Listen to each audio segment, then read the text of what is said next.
Bonsoir, mes élèves. Je suis ravi de vous rencontrer dans cette deuxième partie des premiers chapitres, les réactions responsables de la libération de l'énergie emmagasinée dans la matière organique au niveau de la cellule.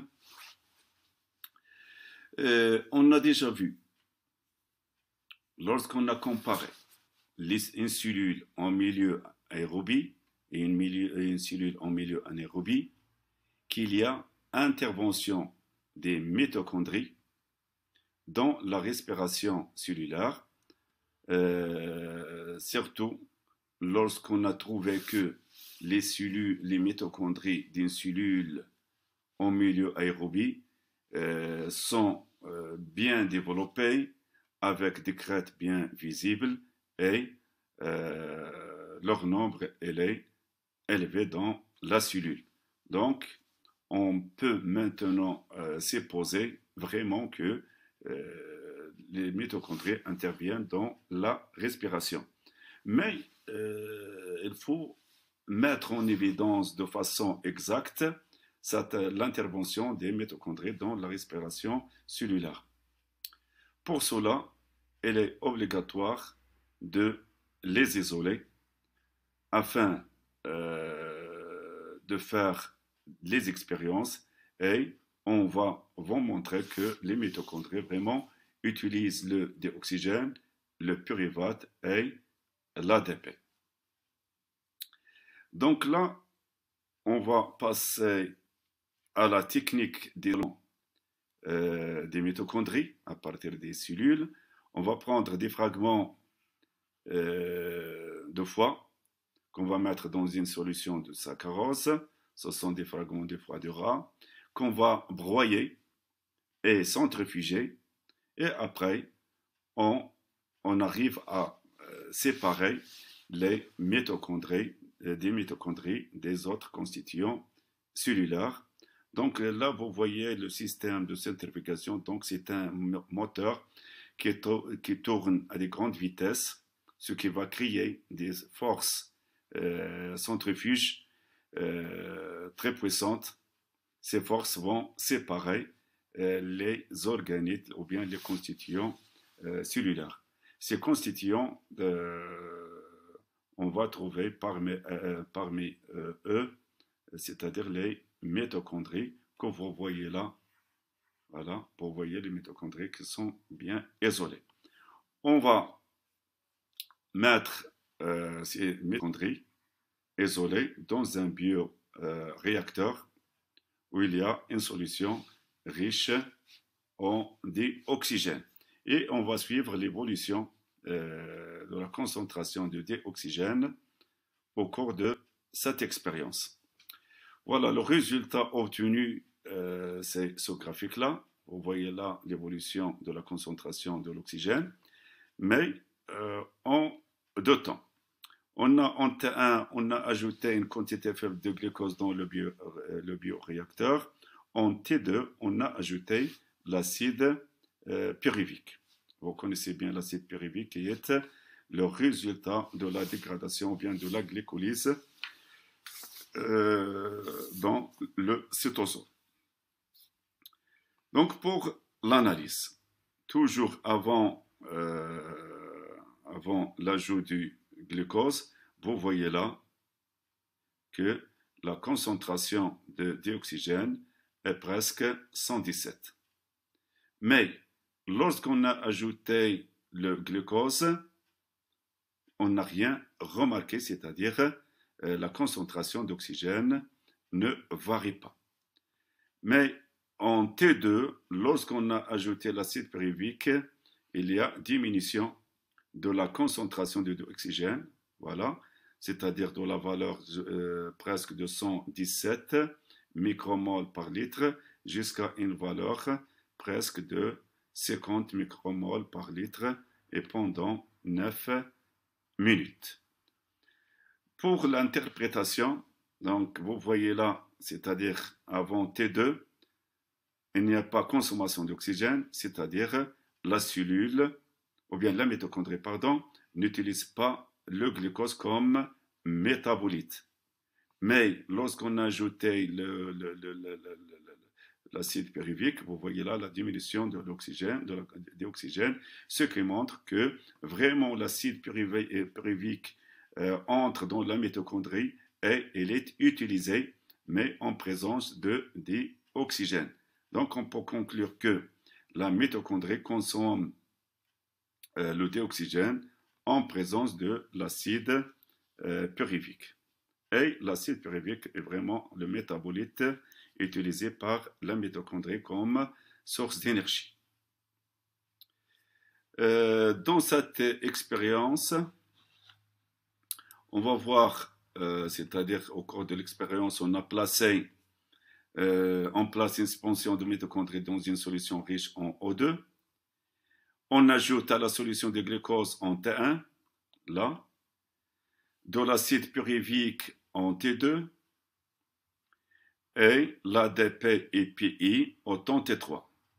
Et on va suivre l'évolution de la concentration de dioxygène en pourcentage et le taux d'ATP en unité arbitraire.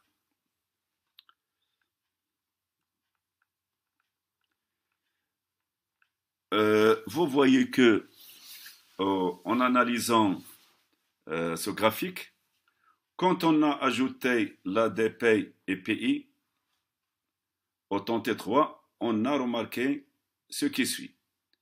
Une diminution importante de la concentration de dioxygène jusqu'à une valeur presque de 40%.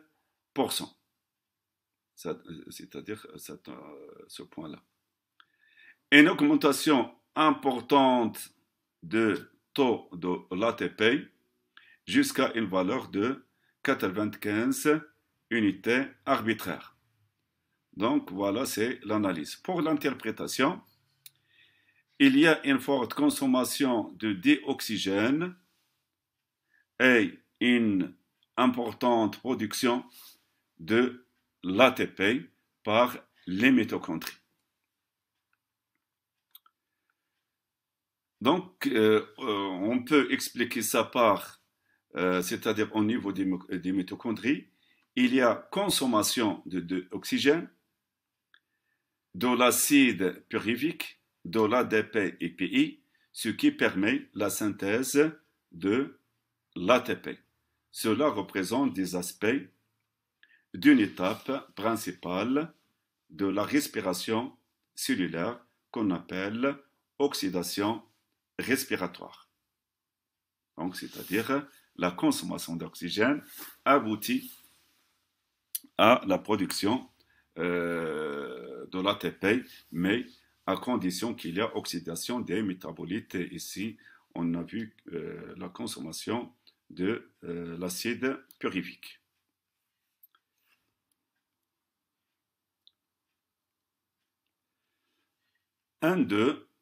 Puisque la mitochondrie, puisqu'on a mis en évidence l'intervention des mitochondries dans la respiration cellulaire, il est temps de s'approcher de cet organite et de le connaître de près, c'est-à-dire on va déterminer sa structure et sa composition chimique. Première question, faites un schéma légendé de la mitochondrie à partir de l'électronographie du document 10 figure A. Voilà, on passe à ces électronographies que vous voyez là. Donc vous voyez là une mitochondrie vue au microscope électronique. La structure de la mitochondrie, c'est-à-dire elle est schématique, c'est en 3D. Là, c'est la composition, mais on va agrandir cette zone, mettre en évidence, c'est-à-dire les constituants de la cellule, de la mitochondrie. Vous voyez là qu'il y a deux membranes. Voilà, c'est la membrane externe de la mitochondrie. Il y a une autre membrane, mais qui s'invagine à l'intérieur de la mitochondrie, donc c'est-à-dire dans un espace qu'on appelle la matrice. Voilà. Vous voyez là cette membrane interne. De temps à autre, elle entre dans la matrice à un certain point, puis il y a, elle s'invagine à nouveau, etc., etc. Donc, il y a un ensemble de ces invaginations. Ces invaginations, c'est ce qu'on appelle les crêtes. Donc, c'est ça qu'on appelle les crêtes. Donc, ce sont des structures de la membrane interne. Voilà. Donc, c'est très schématique. Voilà. Donc, je vais passer là. Et je fais un agrandissement au niveau des crêtes. Vous voyez là, ces structures-là sous forme de bosses. Voilà. Ce sont voilà, ces bosses-là qu'on va déterminer. Donc, on va les appeler, ce sont les sphères. Ce sont les sphères pédonculées.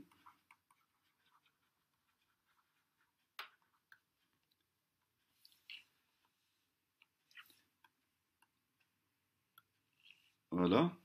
Donc, on va faire un schéma de cette mitochondrie-là de façon très schématique. Et ce schéma-là, vous pouvez l'utiliser lors des contrôles continus ou bien l'examen national. Vous voyez là, la mitochondrie a une forme ovale ou bien ovoïde. C'est la membrane externe. Je vais dessiner quelques crêtes. Voilà. Voilà, c'est un ensemble de crêtes qui prennent des formes ou bien des longueurs différentes. Voilà. Voilà, donc c'est un schéma plus ou moins exact. Voilà. Donc c'est presque fini ce schéma-là. Voilà. Donc si vous faites comme ce schéma lors des contrôles ou bien de l'examen, je vous le garantis qu'il est exact. Donc on va mettre euh, les noms. Donc on a là, donc il faut que, voilà, j'ai là, puis cette partie-là, puis cette membrane.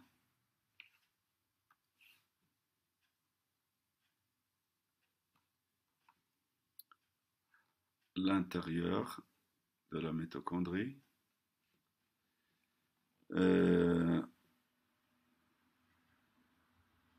La crête, donc une crête. Puis on peut mettre quelques filaments là, donc c'est de l'ADN. Et après, on va mettre des points noirs qu'on appelle les grains denses. Et quelques points, ce sont des ribosomes.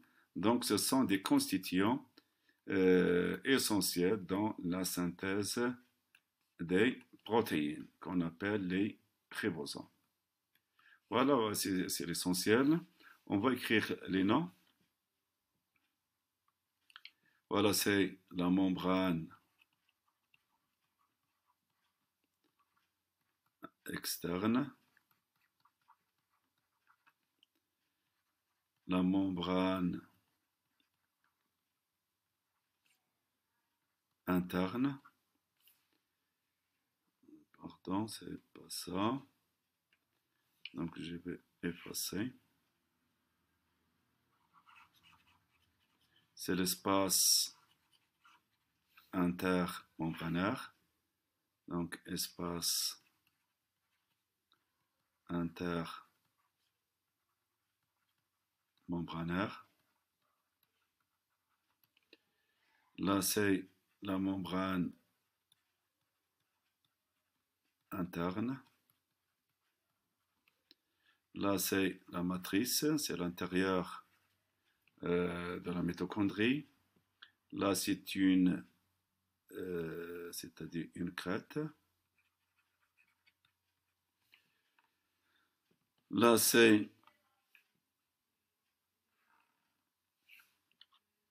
les grains denses.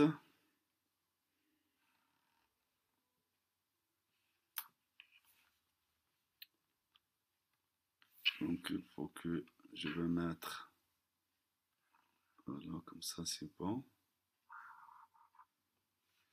Et après, je vais mettre ma flèche. C'est grains denses.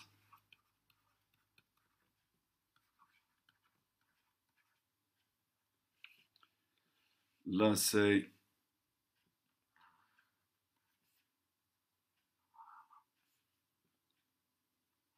de l'ADN mitochondrial. Puis, j'ai ces points-là que je vais mettre là. C'est ribosome. Donc, ce sont, c'est-à-dire les structures les plus importantes.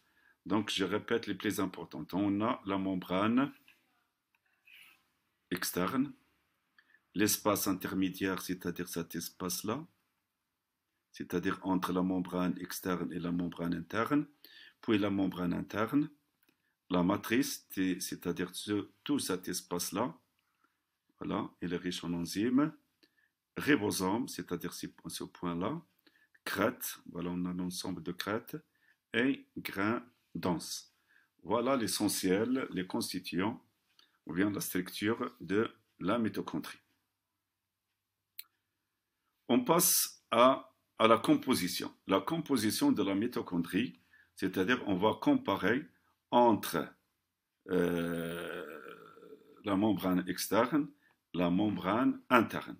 Vous voyez que la membrane externe, il est composé de 40 à 50% de lipides, 50 à 60% de protéines. C'est-à-dire sa structure elle ressemble à celle de la membrane cytoplasmique.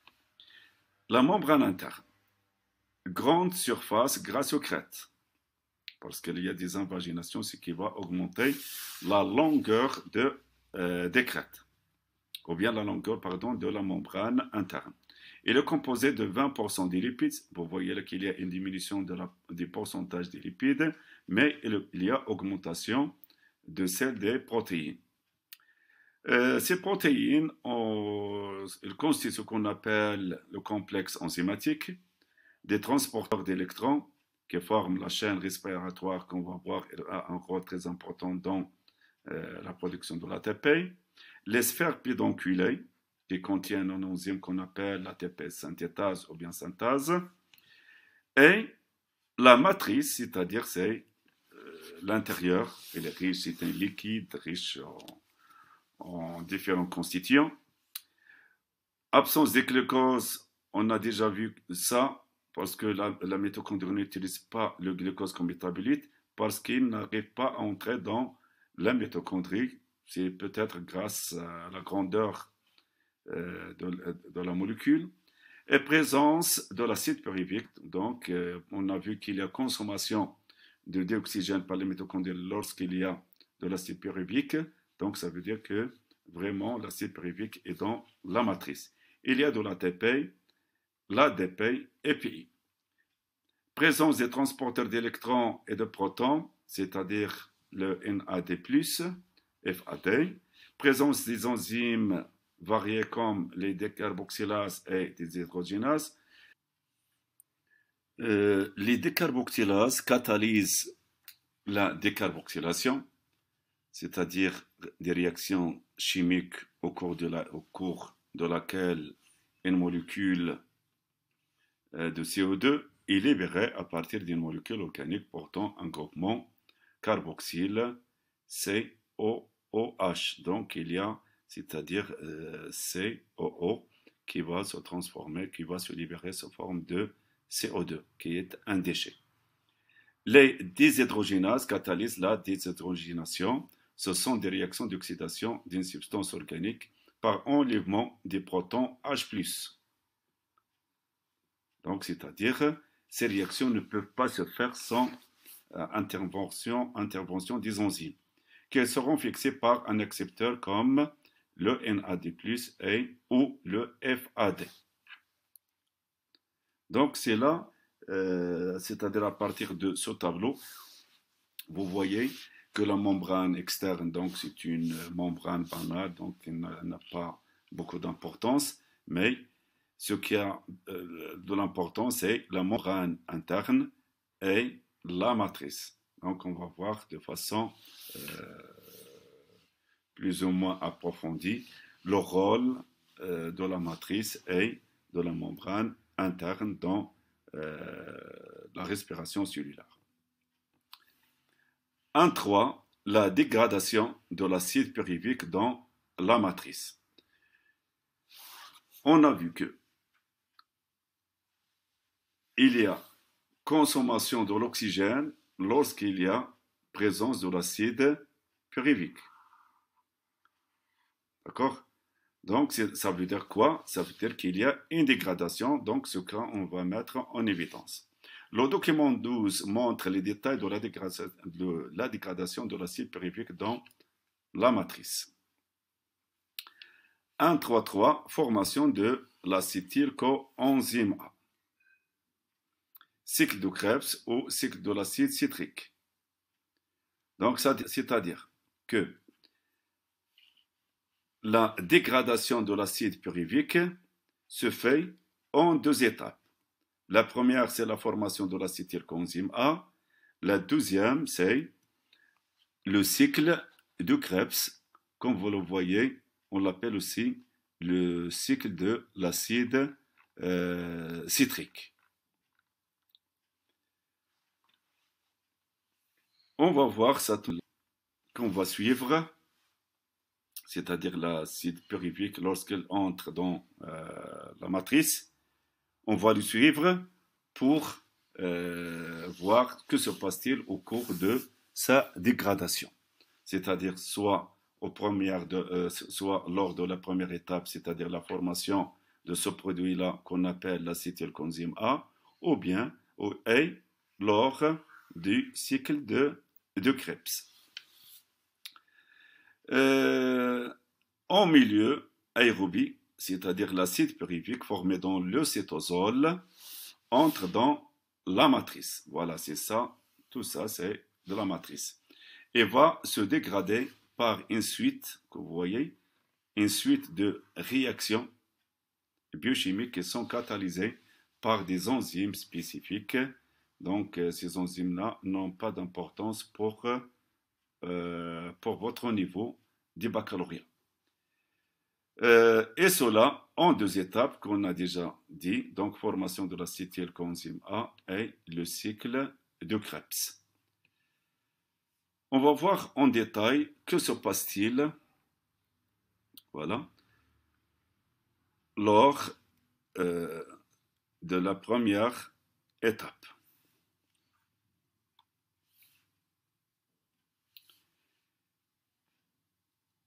On va voir qu'il y a de l'acide pyruvique, CH3, CO, COH,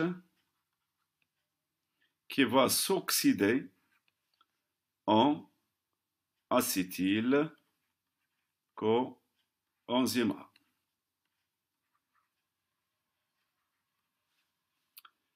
Au cours de cette oxydation, il y a intervention d'une enzyme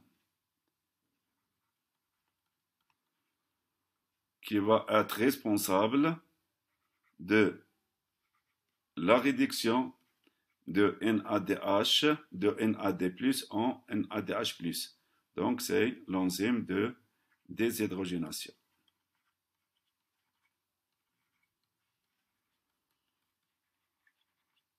C'est-à-dire cette enzyme-là va enlever, en présence de cette molécule à l'état oxydé. Elle va oxyder CH3CO, COH, ce qui va réduire le NAD+ en NADH, H+. Donc là, elle est catalysée par un enzyme de déshydrogénation. Donc, il y a formation d'un transporteur d'électrons et de protons que je vais mettre là, c'est-à-dire la réaction. Donc, c'est-à-dire la réaction de réduction, plus 2 électrons qui appartiennent à l'acide, c'est-à-dire à l'acide pyruvique, plus 2 H+. Donc, ça donne une molécule réduite qui est NADH+. De l'autre côté, on a l'entrée d'un cofacteur, c'est coenzyme A, et il y a intervention d'un enzyme de décarboxylation. Donc, c'est-à-dire cet enzyme-là, qu'est-ce qu'elle va faire? Et là, elle va enlever le CO2 là, que vous voyez. Donc, c'est la première étape de la dégradation de l'acide pyruvique parce qu'il y a un dégagement de CO2. Donc, cette molécule-là que vous voyez, là, qui est à 3 carbones, va nous donner une molécule à 2 carbones seulement, parce qu'il y a perte d'un CO2. Donc, cette molécule-là, c'est elle qu'on appelle acétylcoenzyme A. Voilà, donc c'est la formation, c'est-à-dire le nom de cette étape, elle est, c'est-à-dire on est basé sur le produit final qui est l'acétylcoenzyme A. C'est pourquoi on appelle cette étape formation de l'acétylcoenzyme A. Si vous voulez, on va faire un petit bilan pour cette première étape. C'est, on a l'acide pyruvique CH3, CO, COH, plus le coenzyme A, plus NAD+, et donc ça va nous donner CH3, CO, coenzyme A, donc c'est le coenzyme, c'est pas le carbone, mais l'oxygène, coenzyme A, plus le transporteur de protons et d'électrons, c'est NADH+, plus le déchet, ce gaz-là, c'est le CO2, c'est la première molécule minérale qui est dégagée à partir de l'acide pyruvique. Donc, c'est-à-dire, on a déjà dit que c'est la première dégradation de l'acide pyruvique. Donc, on a seulement, il nous reste 2. Il nous reste 2 carbones là, que vous voyez là, 2 carbones, qu'on va suivre. Est-ce qu'il va, à cet acétyl-là, est-ce qu'il va se dégrader complètement ou bien non? On passe à la deuxième étape. La deuxième étape, c'est le cycle de Krebs, ou bien cycle de l'acide citrique, parce que le cycle commence par l'acide citrique, c'est pourquoi on l'appelle cycle de l'acide citrique. Donc, on a l'acide, ou bien l'acétylcoenzyme A, l'acétylcoenzyme A, c'est-à-dire CH3, CO coenzyme A, va se scinder, c'est-à-dire il va libérer, c'est-à-dire cet acétyl va libérer le coenzyme, voilà, donc CO plus le coenzyme. Mais là, c'est-à-dire il y a intervention, c'est-à-dire des enzymes, cet acétyl, ce groupement acétyl va se lier avec une autre molécule du cycle de Krebs qui a 4 carbones qu'on appelle acide oxaloacétique. acide oxaloacétique, et on aura formation d'une molécule acide carbone.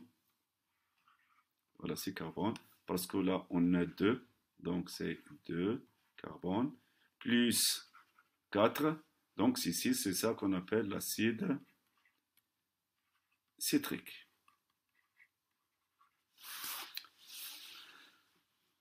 Voilà, c'est-à-dire on voit qu'on a prêté 4 carbones de l'acide oxaloacétique et on est obligé de les rendre à cet acide après un ensemble de réactions qu'on va voir maintenant.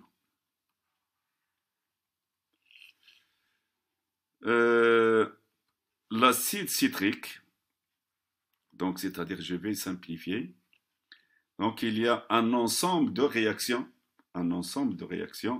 de décarboxylation et déshydrogénation. Donc je vais les rassembler, les réactions de décarboxylation. Là, voilà, on a perte de carbone par les enzymes de décarboxylation, c'est-à-dire de CO2. Donc là, notre acétylcoenzyme ou bien notre acide pyruvique est complètement dégradé en 3 CO2. On a 2 au cours du cycle de Krebs et on a 1 au cours de la formation de l'acétylcoenzyme A lors de la première étape. Au cours de c'est-à-dire de cette décarboxylation, il y a aussi des réactions de déshydrogénation qui aboutissent à la formation de 3 NADH H+, et 1 FAD H2. Donc, c'est-à-dire, il y a entrée d'une molécule oxydée, c'est NAD+. Il y a aussi entrée d'une molécule oxydée, c'est FAD. Voilà. Et lors de ce cycle-là, il y a production d'une molécule d'ATP, c'est-à-dire on a ADP plus PI qui va nous donner de l'ATP. Voilà, et là, on est toujours avec des molécules à 4 carbones, à la fin, c'est-à-dire à la fin, on va régénérer notre molécule à 4 carbones qui est l'acide oxaloacétique. Voilà, c'est-à-dire le bilan, c'est-à-dire en gros, de l'acide de cycle de Krebs. On va donner là un petit bilan pour le cycle de Krebs. On va prendre seulement ce groupement acétyl, celui qui nous intéresse de plus, CO qui va se lier avec l'acide oxaloacétique, plus 3 NAD+, plus 1 FAD, plus 1 ADP,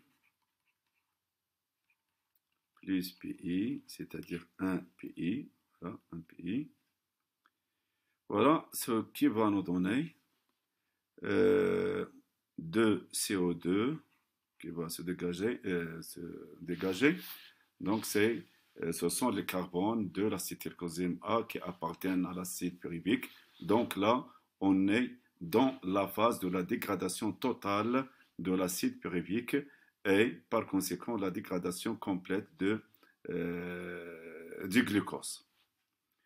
Plus 3 NADH H+, plus 1 FADH2, plus 1 ATP.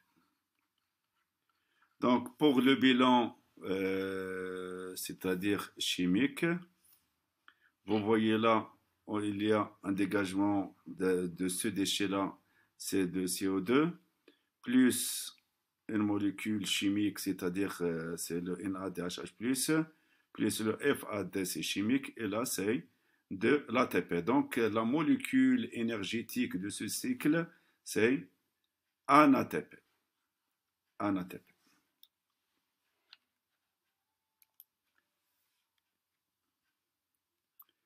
Le bilan chimique énergétique des réactions de la matrice, si vous vous souvenez, on va le résumer là. Donc on part seulement d'un acide pyruvique, CH3, CO, COH, plus les transporteurs de protons et d'électrons à l'état oxydé.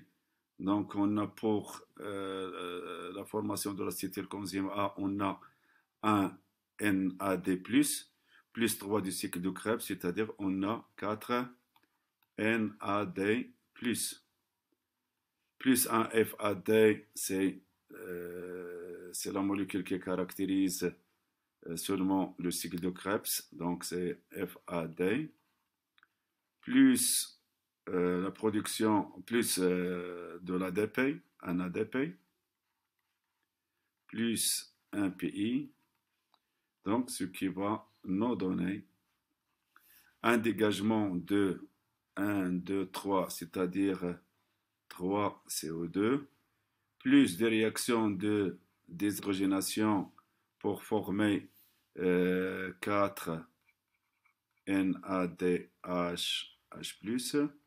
plus un FADH2, plus un ATP, une ATP, voilà. Donc vous voyez là, c'est très important de se souvenir de ça. Donc on a 3 CO2, on a 4 NADH+, on a un FADH2 et ATP. Donc ATP. Pour une molécule, si vous voulez bien, une mol, c'est la même chose, mais après on va différencier entre molécule et mol. Pour une molécule de glucose, on sait que la glycolyse d'une molécule de glucose, ça donne deux acides pyruviques. Ça veut dire que, c'est-à-dire qu'on va multiplier tout ça par 2. Donc j'ai 2 CH3 CO COH plus 8 NAD plus 2 FAD plus 2 ADP plus 2 PI et donc ça donne 6 CO2 plus 8 NADH plus 2 FADH2 plus 2 ATP. Voilà, c'est le bilan total de la dégradation de 2 acides pyruviques dans la matrice. Donc, il nous donne 8 NADH+, 2 FADH2 et 2 ATP. Voilà, d'une façon plus ou moins détaillée, c'est-à-dire on va faire un petit rappel. Donc on a l'acide pyruvique ou bien le pyruvate à 3 carbones. Voilà, 3 carbones. Donc il y a oxydation du pyruvate. En parallèle, il y a réduction de NAD+ au NADH+ par une enzyme qu'on appelle la déshydrogénase. En plus, il y a, lors de ces réactions, donc ce sont des réactions synchrones presque, il y a entrée de ce coenzyme A au cours de cette réaction, c'est-à-dire l'oxydation du pyruvate en acétylcoenzyme A, il y aura production des molécules de CO2 et cet acétyl, ce produit-là, il est formé de deux carbones. Donc on a dit c'est la dégradation, la première dégradation de pyruvate. Cet acétyl va se débarrasser du coenzyme et va réagir avec une molécule à 4 carbones qu'on appelle acide oxaloacétique ou bien oxaloacétate, formation de citrate, c'est carbone, isocitrate, c'est carbone. Donc, ce n'est pas important de se souvenir de ces molécules-là. Au cours de ces transformations-là, c'est-à-dire de ces réactions-là, un ensemble de réactions, il y a des réactions de déshydrogénation avec formation de NADH+, à différents lieux. On a là, ce point-là et ce point. Donc, c'est-à-dire on aura formation de 3 NADH+. Il y a dégagement de 2 CO2 par l'enzyme de décarboxylation. Donc, c'est le reste. Donc, ce sont les deux carbones qui appartiennent à l'acétyl. Donc, là, c'est la dégradation complète de l'acide pyruvique. Au cours de ces réactions, il y a une molécule énergétique qui est l'ATP. Donc GTP, c'est la même chose. Donc on ne peut pas entrer dans les détails. La réduction de FAD en FADH2. Donc seulement on a une molécule de FAD.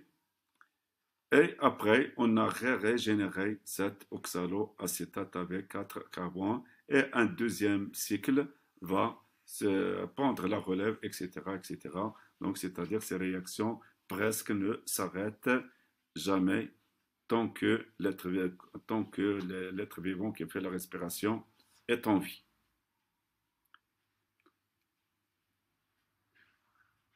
Ce schéma-là, seulement que je veux vous expliquer d'une façon brève, qu'il y a les lipides et les protéines qui peuvent rejoindre les étapes de la dégradation des glucoses à différents points. Donc vous voyez là l'entrée des glycérols, les lipides se dégradent au cours de la digestion en glycérol plus acide gras. Le glycérol va entrer lors de réaction de la glycolyse. Dans ce point-là, lorsqu'il y a formation de la glycéraldéhyde. L'acide gras lors de la formation de l'acétylcoenzyme A.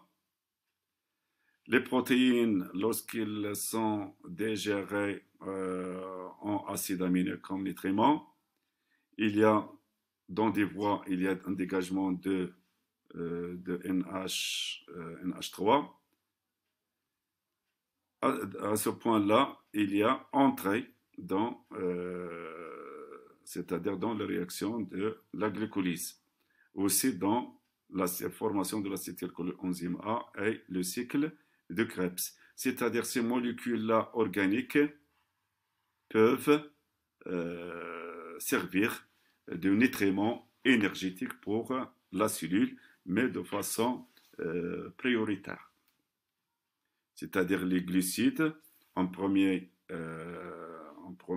rang, puis les lipides, et après, c'est les protéines qui vont intervenir pour donner l'énergie à la cellule.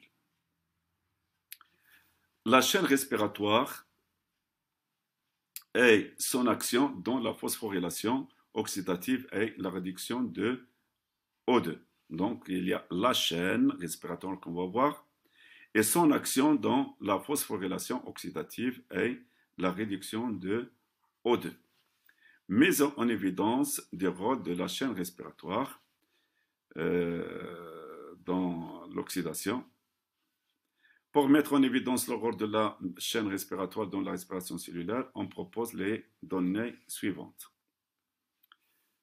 Donnée 1.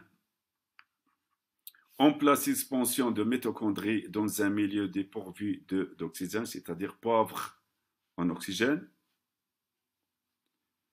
ou bien il n'y a pas d'oxygène, et contenant des transporteurs de protons et d'électrons, ce sont RH, donneurs d'électrons et de protons.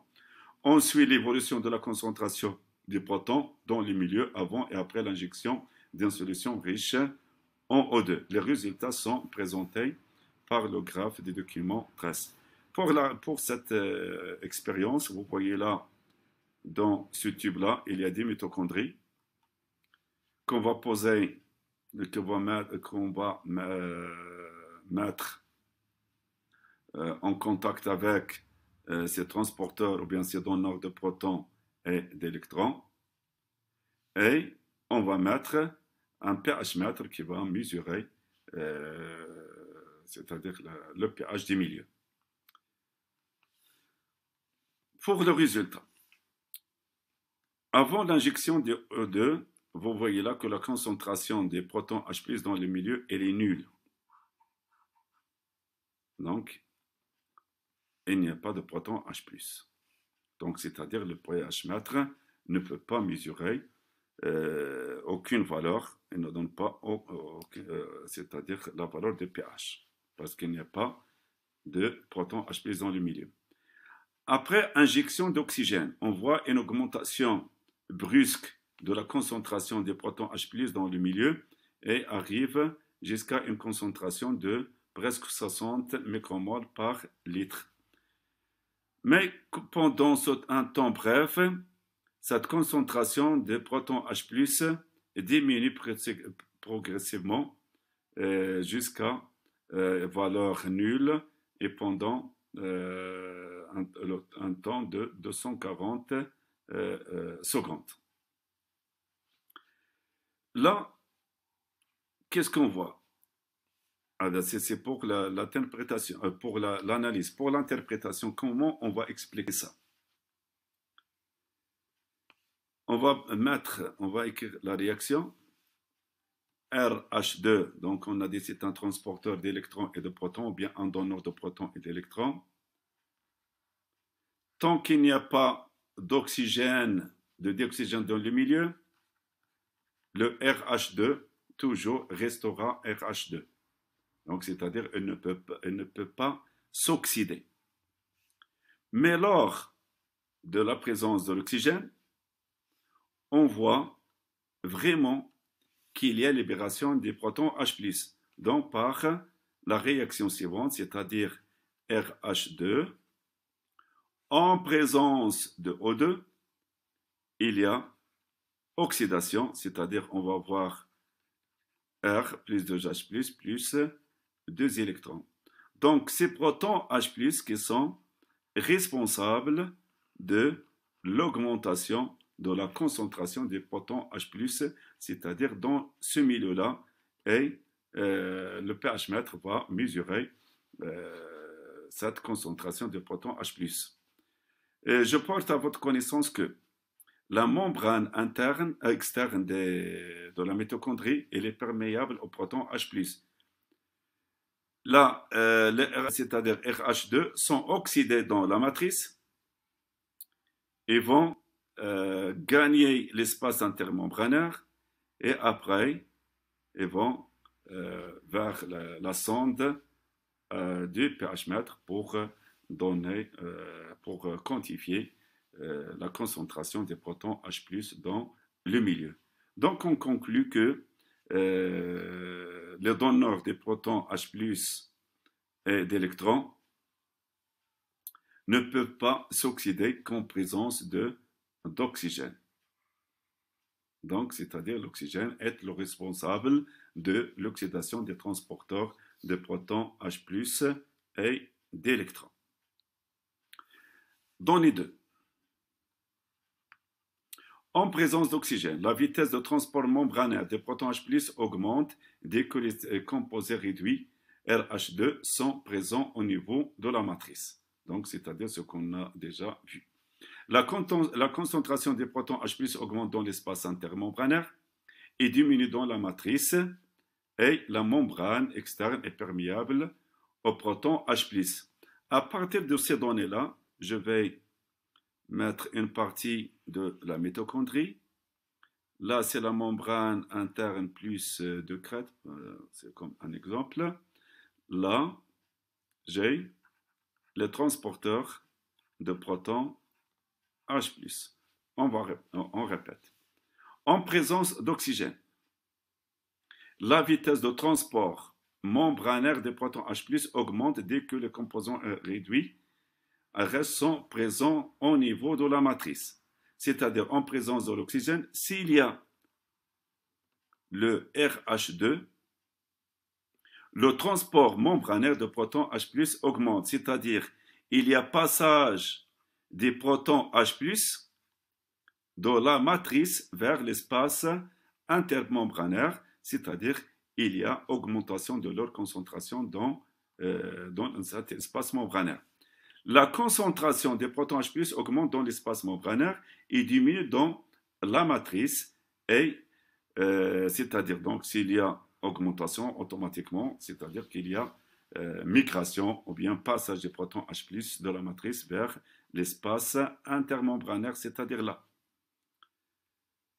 La membrane externe, elle est perméable aux protons H+, c'est-à-dire ils peuvent entrer et sortir selon le principe ou bien le phénomène de la diffusion passive. Donc, c'est-à-dire la diffusion s'arrête lorsqu'il y a égalité des pressions entre le cytosol et l'espace intermembranaire. Donnée 3. La membrane mitochondriale interne se caractérise par la présence des protéines organisées selon leur potentiel d'oxydoréduction, appelé potentiel redox, qu'on va voir. Le sens du flux d'électrons se fait des protéines à faible potentiel redox vers les protéines à fort potentiel redox. Vous voyez là, dans ce schéma-là, c'est-à-dire un ensemble de transporteurs de protons et d'électrons. Vers le pôle, c'est ce pôle-là, qui est à moins 320 millivolts, il y a augmentation des potentiels redox, c'est-à-dire de moins 320 millivolts vers plus 820 millivolts. Ce pôle-là, il est constitué des transporteurs réduits. Exemple, vous voyez là, le NADH, H+, qui est une molécule réduite. Donc, c'est le premier donneur de quoi? Des électrons et des protons H+. À un potentiel redox plus élevé, on trouve, c'est-à-dire le transporteur membranaire, c'est-à-dire qui est dans la membrane interne de la mitochondrie, c'est-à-dire T1, a un potentiel d'oxydoréduction qui est plus élevé que celui de NADH H+. C'est-à-dire cette molécule T1 va oxyder NADH H+, c'est-à-dire il va lui arracher ses électrons et ses protons, donc ils deviennent, donc il sera à l'état oxydé.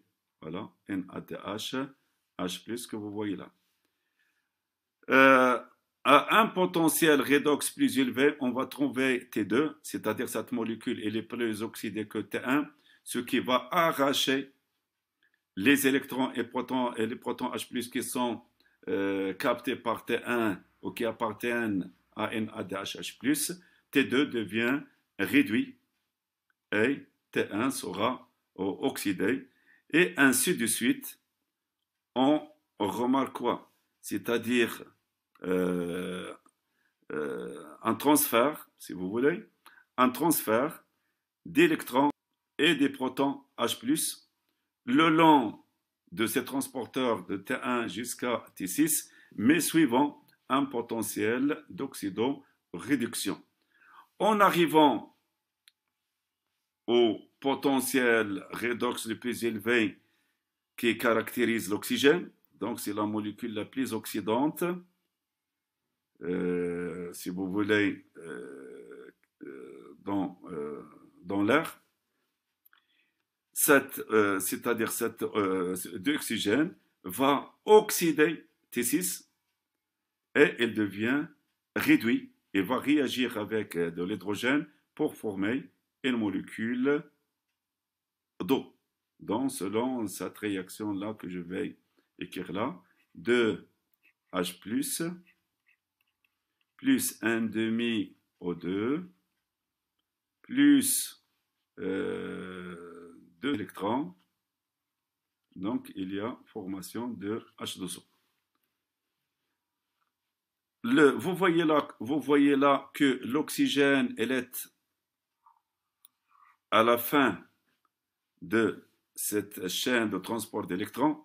Donc, on l'appelle accepteur final d'électrons. Donc, c'est l'accepteur final d'électrons. D'accord? On va imaginer, c'est-à-dire le rôle exact de cet oxygène par le fait d'imaginer un manque d'oxygène, c'est-à-dire l'asphyxie.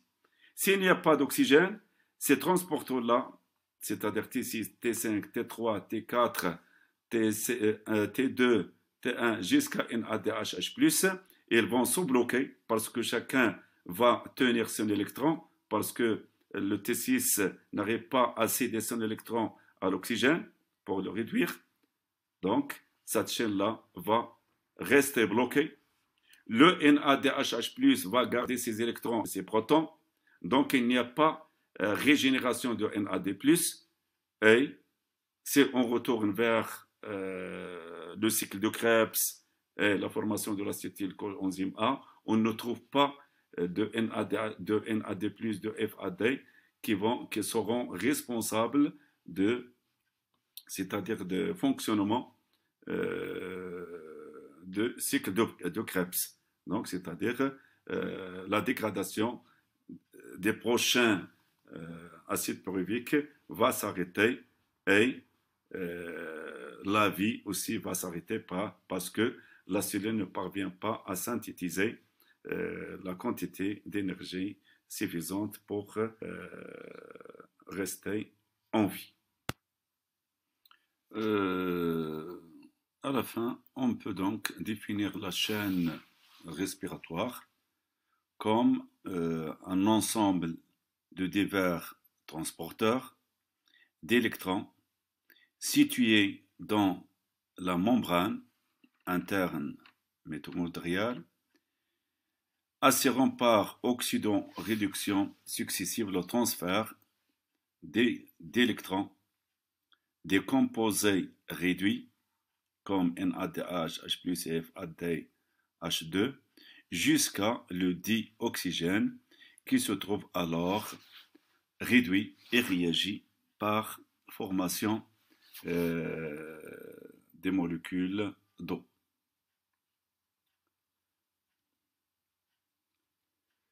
Un, 4, 2, les conditions permettant la synthèse d'ATP. Pour déterminer les conditions de la synthèse de l'ATP, on traite des mitochondries isolées avec des ultrasons, ce qui provoque le déchirement des membranes internes en lambeaux qui se renferment sur eux-mêmes pour former des vésicules closes, dont les sphères pédonculaires sont orientées vers l'extérieur. On met ces vésicules dans des milieux contenant de l'ATP, de l'ADP, PE avec des pH différents. Activité réalisée montre à partir de l'analyse du document 15 les conditions de la synthèse d'ATP par les sphères pédonculaires. Donner une explication probable sur la synthèse de l'ATP au niveau de la mitochondrie.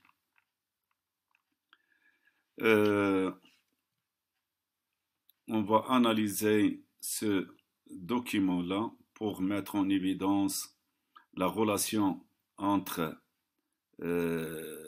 l'ADP et PI et le pH. Pour la première question, analyser. Donc, on voit lorsque le pH extérieur est supérieur au pH interne de la vésicule, il y a synthèse de l'ATP comme vous le voyez là. Lorsque le pH extérieur est inférieur au pH interne, il n'y a pas synthèse de l'ATP. Lorsque les pH externes et pH internes sont égaux, c'est égal à 7, il n'y a pas synthèse d'ATP. Pour cette dernière expérience, on a le pH externe est 8, est égal à 8, et le pH interne est égal à 4, mais il n'y a pas synthèse d'ATP parce qu'on a utilisé des vésicules qui ne présentent pas de sphère pédonculée. Donc on conclut que les conditions permettant la synthèse de l'ATP sont: il faut qu'il y ait présence de l'ADP et PI. Il faut que le pH extravésiculaire est plus important, c'est-à-dire supérieur au pH interne des vésicules. C'est-à-dire le pH interne soit inférieur au pH externe. Or, le pH, il dépend de la concentration des protons H+ du milieu. Plus la concentration en protons H+ est faible, plus le pH est élevé. Dans notre cas, la concentration des protons H+ internes est supérieure aux concentrations des protons H+ externes. Il y aura donc une tendance des protons à sortir des vésicules, c'est-à-dire ils vont quitter les vésicules dans ce sens, c'est-à-dire vers l'extérieur. Donc, c'est-à-dire, cette condition, c'est elle qui permet la synthèse de l'ATP. On a aussi remarqué que s'il n'y a pas de sphère pédonculée, il n'y a pas synthèse de l'ATP. Donc, c'est-à-dire que les sphères pédonculées interviennent ou bien sont obligatoires pour que la synthèse de l'ATP aura lieu. Ces sphères pédonculées, elles contiennent des enzymes, essentiellement c'est l'ATP synthétase, qui joue un rôle fondamental dans la respiration cellulaire. Elle catalyse la réaction de la synthèse de l'ATP, c'est-à-dire selon cette réaction-là que vous connaissez, qu'on a déjà écrit, ADP plus PI, et donc ça donne ATP. Cela nécessite la formation d'un gradient de H+, qui crée un flux de protons H+, de l'espace intermembranaire vers la matrice à travers les canaux des sphères pédonculées, c'est-à-dire si je fais un petit schéma là, donc je vais schématiser la sphère pédonculée, voilà, etc. Donc on a ici c'est la vésicule, donc on aura là une concentration élevée des protons H+, qui vont quitter la vésicule à travers les sphères pédonculées. Voilà. Donc il y a sortie des protons H+. Cette sortie, c'est elle qui va, c'est-à-dire qui va exciter, qui va favoriser la synthèse de l'ATP. C'est-à-dire ce passage-là va fournir une énergie pour catalyser la réaction ADP plus PI pour obtenir de l'ATP.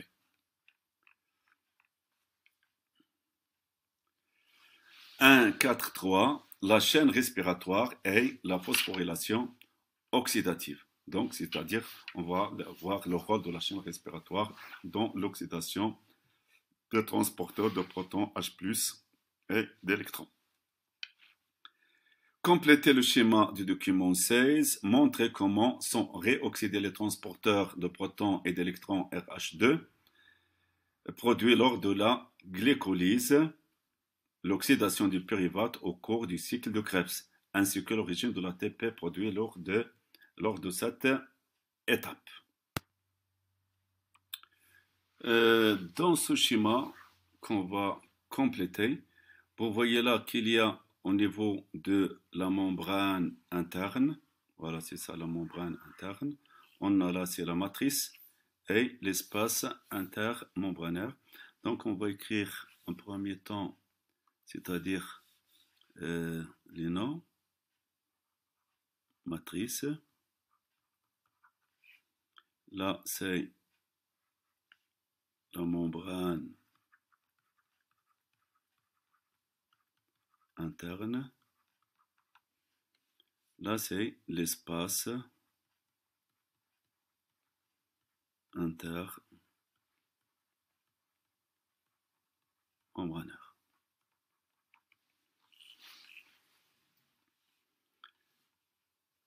Donc on a dit qu'au niveau de la membrane interne, il y a des transporteurs d'électrons, c'est-à-dire de T1, T1, T2, T3, T4, T5 et T6. Voilà. Donc on a représenté, c'est-à-dire en chiffres romains, 1, 2, 3, les principaux transporteurs de la chaîne respiratoire. Par contre, les deux là, c'est-à-dire T3 et T5, sont des complexes qui sont responsables des transferts d'électrons d'un transport à l'autre parce qu'ils ont cette capacité de bouger entre la bicouche de phospholipides. Au niveau de cette membrane, les transporteurs NADH+, que vous voyez là, donc je vais faire agrandir un peu. Donc il y a ces transporteurs-là, NADH+ et FADH2, et vont être réoxydés par les complexes enzymatiques de la chaîne respiratoire. T1, elle est spécialisée dans l'oxydation de NADH+, et T2 dans l'oxydation de FADH2. Donc toujours, lors de cette oxydation, il y a libération des protons H+, et des électrons. Donc je vais réécrire ces réactions d'oxydation. Donc on a NADH H+, va donner 2H+, plus 2 électrons, plus NAD+. Pour le FADH2, il va s'oxyder en proton H+, plus 2 électrons, plus FAD. Plus FAD. Voilà. Donc, lors de cette oxydation-là, on a des électrons. Voilà, ces électrons sont captés par ce transporteur, ce complexe enzymatique de la chaîne respiratoire. Donc, il y a ici des électrons qui sont captés. Cet électron capté, il est riche en énergie, c'est-à-dire il est à un niveau supérieur d'énergie, ce qui va donner de l'énergie à ce complexe. Ce complexe va faciliter le passage des protons ou bien le transport des protons H+, qui sont libérés lors de l'oxydation de ces transporteurs-là, de la matrice vers l'espace intermembranaire. C'est-à-dire, on va voir ici l'accumulation et l'arrivée et l'accumulation des protons H+, voilà, par l'énergie transférée d'électrons au complexe enzymatique T1. Les électrons cédés par les RH réoxydés sont transportés par les enzymes de la chaîne respiratoire, voilà, c'est-à-dire ces électrons-là vont être transportés par les complexes enzymatiques, voilà, qui ont cette capacité. Voilà, ils vont capter les électrons et les transporter d'un transporteur à l'autre. Donc, c'est-à-dire à la suite toujours des réactions d'oxydoréduction. Voilà. Aussi, le transport T2 va donner ces électrons à ce transporteur-là qui va les transporter vers le complexe enzymatique 3. Ces électrons-là qui sont captés par T4 vont donner de l'énergie qui va servir à faire passer les protons H+, vers l'espace intermembranaire. Donc, on a aussi arrivé à l'accumulation des protons H+, dans l'espace intermembranaire. Donc, on va voir le pH qui va dominer dans ce milieu, c'est-à-dire dans l'espace intermembranaire, parce que la concentration des protons H+, augmente. Au cours de transport des électrons par la chaîne respiratoire, certains complexes enzymatiques, surtout T1, T3 et T4 de cette chaîne, utilisent, comme on l'a dit toujours, l'énergie des protons H+. Voilà. Donc, à chaque fois que ces complexes qu'on a cités captent les électrons, donc il y a une sorte de porte qui va s'ouvrir et qui va pomper les protons H+ de la matrice vers l'espace intermembranaire. Jusqu'à, donc l'électron arrive au dernier transporteur d'électrons, au dernier complexe, avec un niveau énergétique plus faible. Le dioxygène va intervenir pour oxyder ce dernier transporteur, ce dernier complexe de la chaîne respiratoire. Donc, à ce temps-là, l'oxygène sera réduit et va réagir avec les protons H+, pour former des molécules de H2O.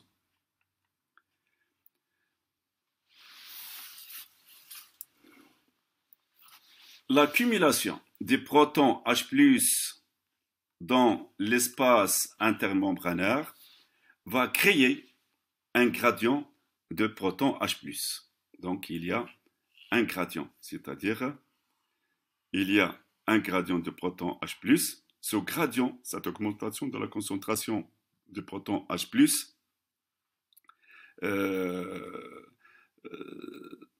rend le pH faible, c'est-à-dire il devient plus acide, par exemple à celui de la matrice qui a perdu une grande quantité de ses protons H+, donc il a un pH plus élevé. Il résulte ainsi création d'un flux de protons H+, voilà, un flux de protons H+, qui vont passer de l'espace intermembranaire vers la matrice, mais à travers la sphère pédonculée qui contient l'enzyme l'ATP synthétase.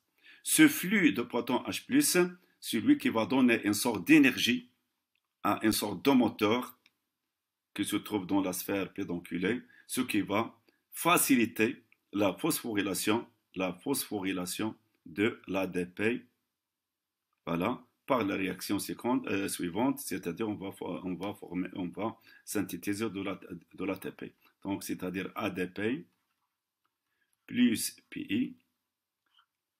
Cette réaction, j'ai dit, elle est catalysée par le flux de protons H+ de l'espace intermembranaire vers la matrice, ce qui va synthétiser de l'ATP. Donc cette réaction, c'est elle qu'on appelle la phosphorylation. La phosphorylation. La phosphorylation de l'ADP. Donc c'est une molécule, là on a une molécule très riche en énergie. Les protons H+, qui retournent à la matrice réagissent avec l'eau, avec le dioxygène, donc ce qui va former des molécules de H2O comme vous le voyez là. La phosphorylation de l'ADP ne peut pas avoir lieu que si les transporteurs réduits sont réoxydés. Voilà, c'est-à-dire, s'il n'y a pas réoxydation de ces transporteurs de protons H+, donc c'est-à-dire jamais il n'y a pas synthèse de l'ATP parce que il faut toujours avoir une source d'énergie qui va faire passer le proton H+ de l'espace de la matrice vers l'espace intermembranaire.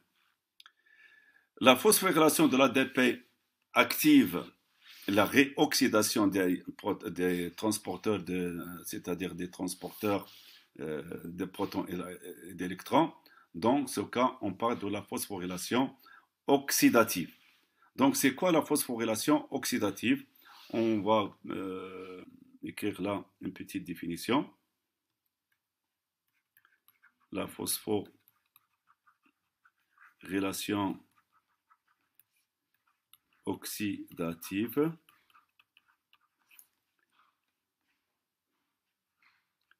est un phénomène ou bien un processus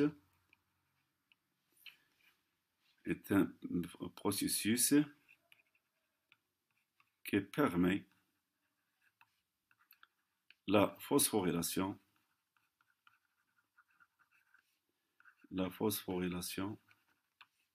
de l'ADP en ATP, en ATP grâce à l'énergie libérée par l'oxydation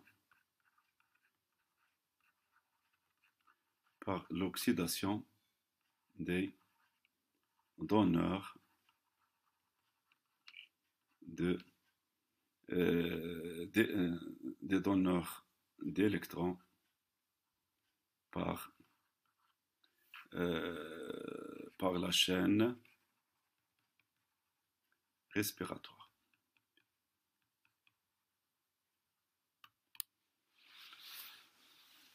Voilà, donc c'est ça l'important de la chaîne respiratoire. Donc vous voyez là le schéma complet, mais ce qu'on a déjà rempli est plus intéressant que celui-là. Donc là, on a une petite remarque à vous donner. Lors de c'est-à-dire de cette chaîne respiratoire et lors de la phosphorylation, on a l'oxydation d'une molécule ou bien d'une mole de NADHH+, aboutit à la formation de 3 ATP. Et un FADH2 aboutit à la formation de 2 ATP. Donc, c'est-à-dire l'oxydation d'une mole de NADHH+, donne 3 moles d'ATP. L'oxydation d'une mole de FAD de FADH2 donne 2 ATP. Donc, c'est-à-dire ce qu'on va exploiter pour terminer, c'est-à-dire le bilan énergétique et le rendement énergétique de la respiration et la fermentation. Voilà, là c'est un schéma que j'ai téléchargé par internet Voilà, donc c'est le système de la chaîne respiratoire plus la phosphorylation. Donc, c'est-à-dire c'est le même principe, mais il est expliqué par différents schémas. Là, je voulais vous montrer une enceinte comme une sorte de thermos qui va, ou bien qui a servi aux chercheurs de calculer la quantité ou l'énergie totale qui est dans une molécule de glucose. Donc, par cette combustion, une mole de glucose donne une énergie complète qui est égale à 2860 kJ.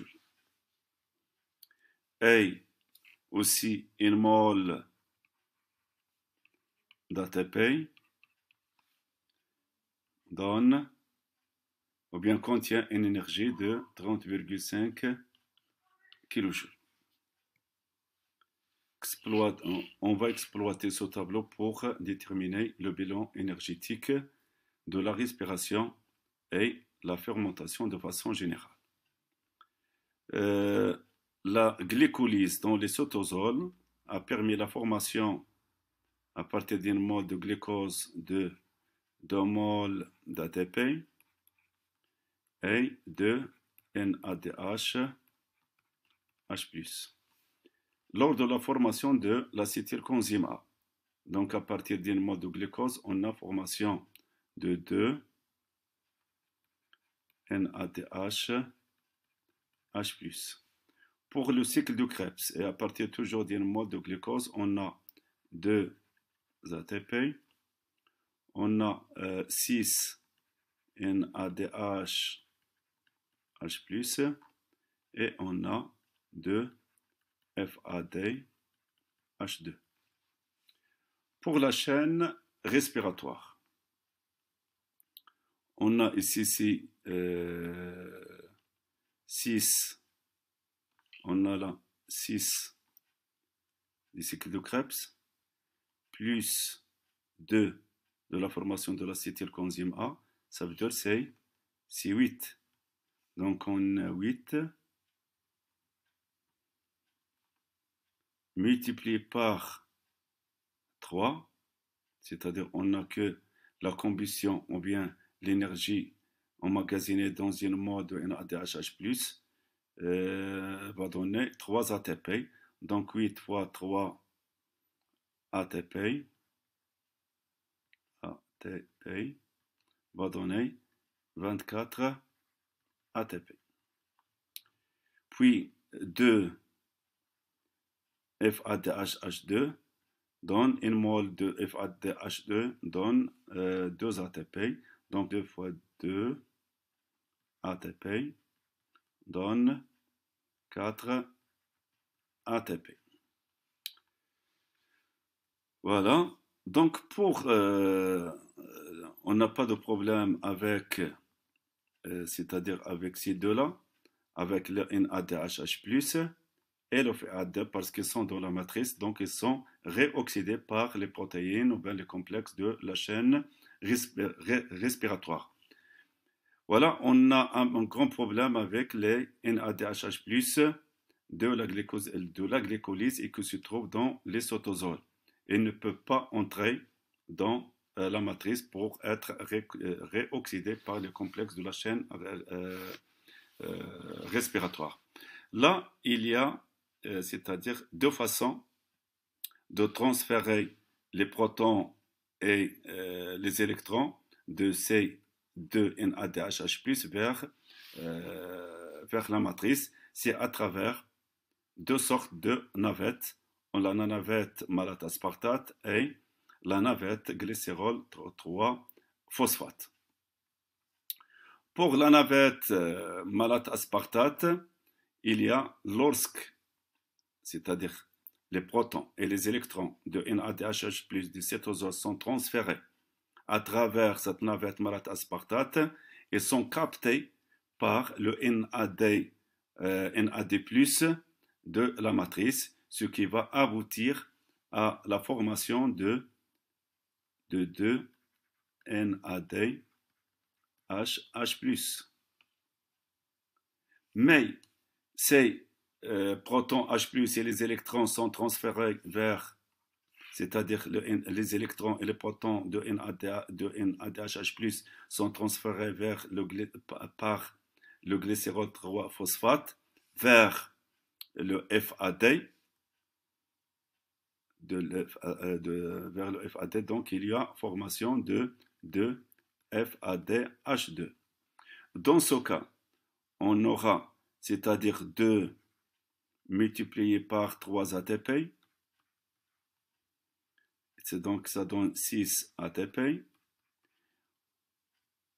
ou on aura 2 fois 2 ATP, ce qui va donner 4 ATP. Donc 4 ATP. Donc on résume.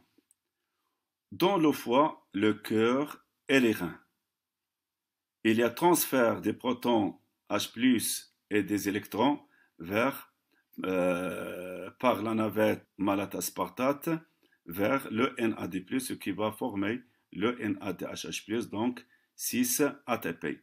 Donc en tout, on va faire la somme. Voilà, on a 2 ATP, voilà, plus 2,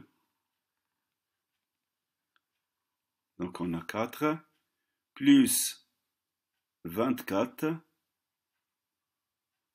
donc ça fait 28, plus 4, ça fait 32, plus 6, là, donc on aura 38. Donc là, on a 38 ATP, et ça dans le foie, le cœur et les reins. Mais si les protons H+, qu'on a dit déjà, les électrons sont transférés par l'intermédiaire de la navette glycérol 3-phosphate vers le FAD, donc on aura le bilan suivant, toujours. On a 2, plus 2, ça fait 4, plus 24, ça fait 28, plus 4, ça fait 32, plus 4, ça fait 36. Donc on va écrire là 36.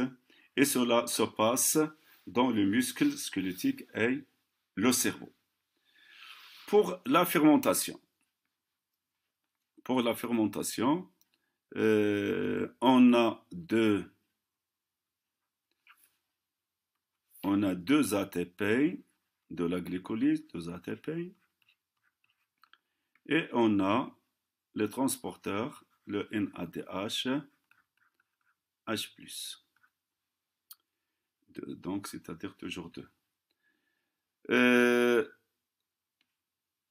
L'ATP, donc c'est l'énergie que la cellule va utiliser directement.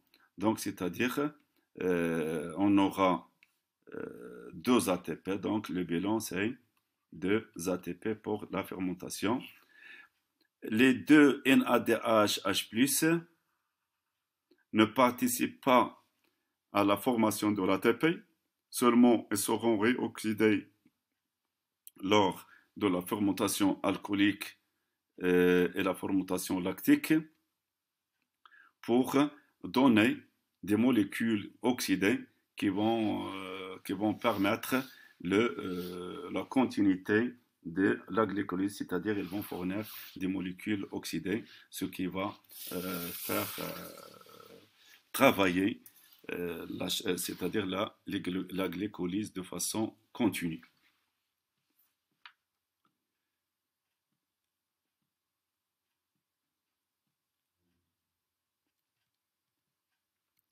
Donc on va faire là un petit bilan, c'est-à-dire le rendement. Voilà, pour le rendement de la respiration. Donc, rendement de la respiration.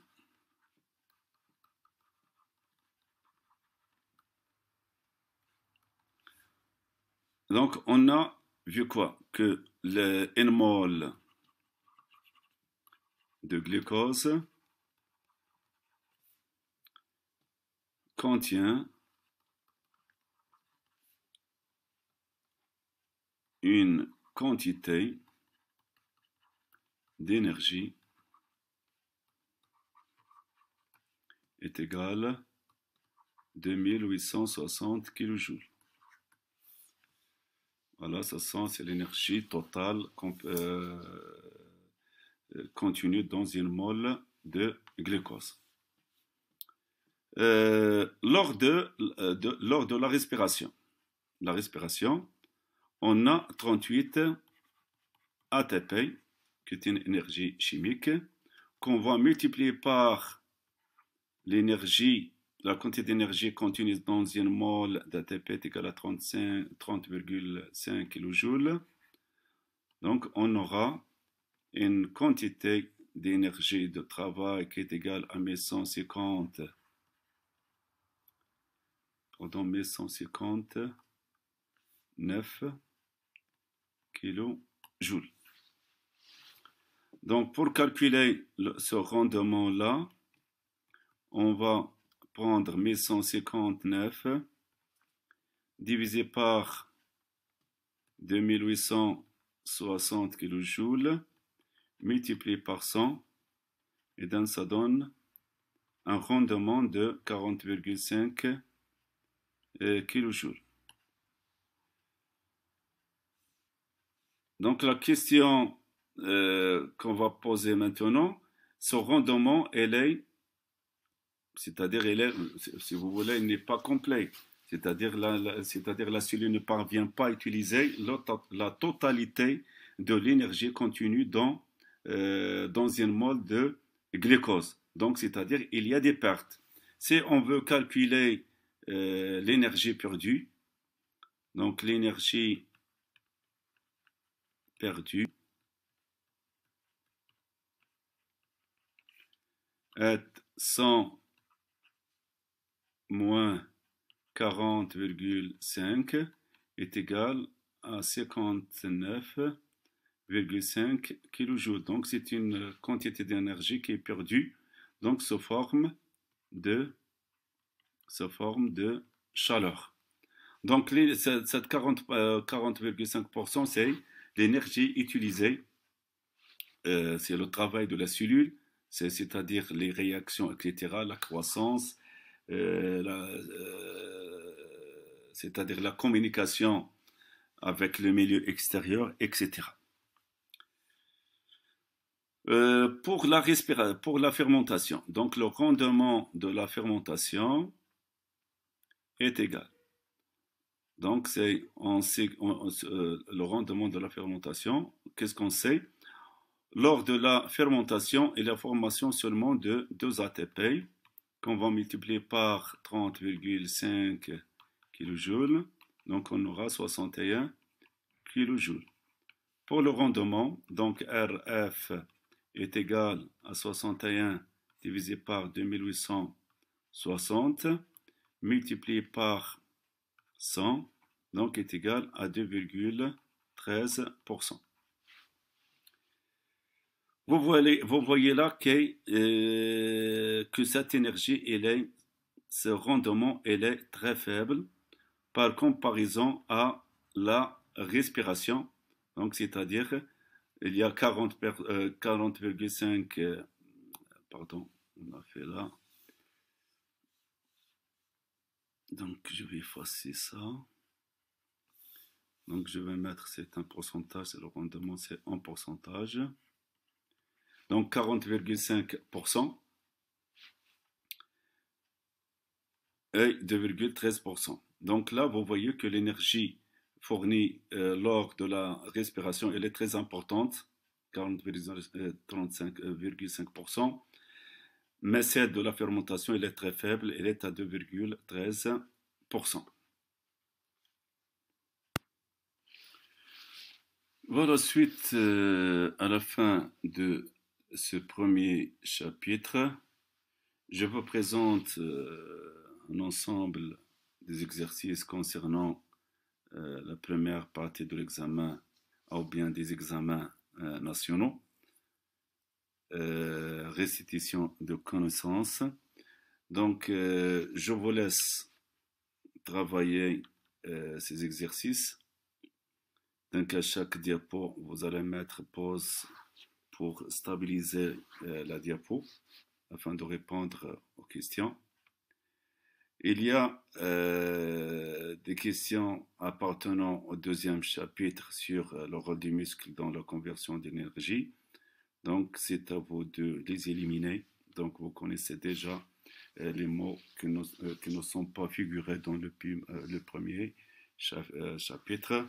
Donc, je vous souhaite bonne chance jusqu'à troisième vidéo sur la conversion, sur le rôle du muscle dans la conversion de l'énergie. À bientôt. Au revoir.